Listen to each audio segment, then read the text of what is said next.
sida aan maalin ka hor ku baahinay wararkeena ciidamada amniga dawladda federaalka Soomaaliya ayaa maalintii Khamiista ahayd 12 bishan adduun lacageed oo dhan 10 milyan oo dollar waxay ku qabteen garoonka diyaaradaha Aadan Cabdulle Cismaan Aadan Cadde ee magaalada Muqdisho taasi oo aan wali warbaahinta si faahfaahsan loola wadaagan loona soo bandhigin lacagtan waxa waday oo ciidamada amniga ay kala wareegeen mas'uul sare oo ka tirsan dawladda federaalka Soomaaliya waxaana hadda soo baxaya macluumaad dheeraad ah oo arrintaasi ku gadaaman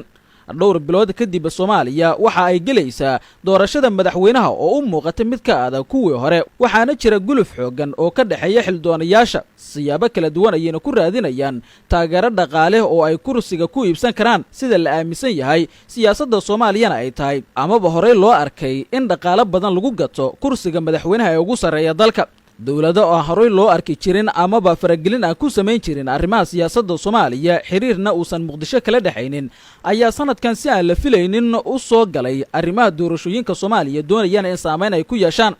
warqad ayaa ogaaday in lacagtii Khamiistii la soo dhaafay lagu qabtay magaalada Muqdisho walina dawladda aysan ka hadlin ay ka timid waddanka Israa'iil taasi oo shaki badan laga muujiyay cidda sida rasmiga ah ay u maalgelinayso amaba xiriirka tooska ah la Israa'iil xubno ku dhow xafiiska ra'iisul wasaaraha Jamhuuriyadda Federaalka Soomaaliya Mudane Maxamed Xuseen Roble ayaa inoo xaqiijiyay in lacagtaasi laga keenay xukuumadda Tel Aviv laakiin waxay ka gaabsadeen sida loo waday iyo sababta wali dawladda uga aamusan tahay in sharaxaad ay ka bixiyaan dawladda federaalka iyo xukuumadda Yuhuudda xilligan ma jiro wax xiriir ah oo la og yahay oo ka dhaxeeya waxaana jira tuhun ah in lacagtaasi loo waday dhinacyada mucaaradka qaarkood oo xiriir carab laalaadiisa u muujiyay xukuumadda Tel Aviv si lacaga ay kaga helaan doorashada ay ku wajahaan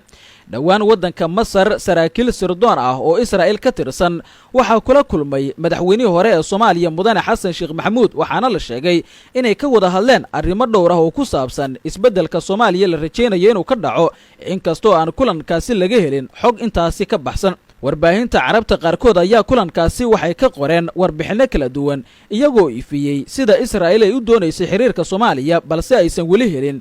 fursad ay ku heli karto xiriir diblomaasiyadeed oo Muqdisho iyo Tel Aviv dhaxmara sargaalkan inoo waramay ee ku dhow xafiiska ra'iisul wasaare Roble wuxuu inoo xaqiijiyay kaliya dawladda inay ogaatay baaritaanada ay samaysay kadib lacagtaas in laga keenay waddanka Israa'iil oo xilliyadii dambe xiriir diblomaasiyadeed la bilaabay wadamada carabta iyo kuwa muslimiinta xogta lagu ogaaday lacagtan inay ka timid Israa'iil waxa dhiibay mas'uulka lagu qabtay ee boorsadiisa laga helay lacagtan waxaana la sheegay in saraakiil ka socda xafiiska safaaradda Mareykanka ee Muqdisho ay soo farageliyaan arrintaasi oo sababtay in dawladda wali ay ka aamusan tahay lama oga sida lacagtaasi laga yeeli doono iyo inay sidoo kale dawladda Soomaaliya soo bandhigi doonto maalmaha soo aadan maadaama Israa'iil oo ka mid ah wadamada xiriirka wanaagsan alla leh Mareykanka ay lacagtani ka timid dhankooda arrintan ay safaaradda Mareykanka ee Soomaaliya soo faragelisay waxay u badan tahay lacagtaasi in loo waday mucaaradka dawladda federaalka gaar ahaan xisbiga UPD ee uu hogaamiyo madaxweynaha hore ee Soomaaliya Xasan Sheekh Maxamuud maadaama kulamo qarsoodi Israa'iil mas'uuliyiin ka tirsan uu kula yeeshay waddanka Masar warqad ma hayo cadeymo arrinkaasi ku saabsan xubno ka tirsan dawladda federaalka oo aan siyaabo kala duwan ula hadalnay ayaana sheegay suurtagalnimada waxa isku soo aadiyay kulankii Xasan Sheekh Maxamuud iyo sidoo kale lacagta boorsada lagu sido ee laga keenay dhinaca xukuumadda Yuhuudda